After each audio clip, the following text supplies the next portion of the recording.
সুপ্রিয় দর্শক, চুয়াডাঙ্গায় বিএনপি এবং ছাত্রদল যুবদলের প্রায় 15 থেকে 20 জন নেতাকর্মী ওনারা জামাত ইসলামের মধ্যে যুক্ত হয়েছেন। এই যে আপনারা স্ক্রিনের মধ্যে দেখেন।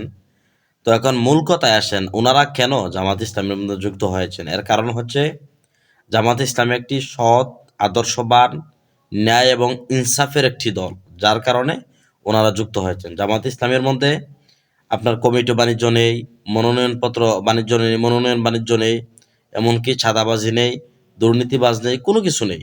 যার কারণে এই দল হচ্ছে একটি ন্যায় এবং ইনসাফের দল, যার কারণে হুড় করে বিএনপি কিংবা অন্যান্য রাজনৈতিক দলের নেতাকর্মীরা জামাত ইসলামের মধ্যে তারা যুক্ত হচ্ছেন।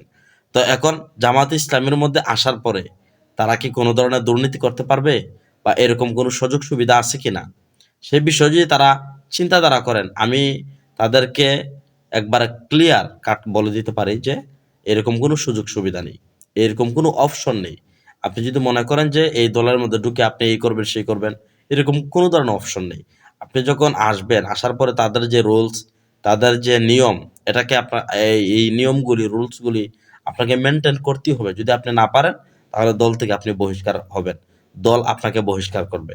সুপ্রিয় দর্শক, আপনারা কি মনে করেন যে চুয়াডাঙ্গার 15 থেকে 20 জন যেই যুবক তারা জামাত ইসলামের মধ্যে যুক্ত হয়েছে, আপনারা এই বিষয়টিকে মানে কিভাবে দেখছেন, এবং ভালো কিনা, ভালোভাবে দেখছেন কিনা খারাপভাবে দেখছেন, অবশ্যই আপনারা কমেন্ট করে জানাবেন।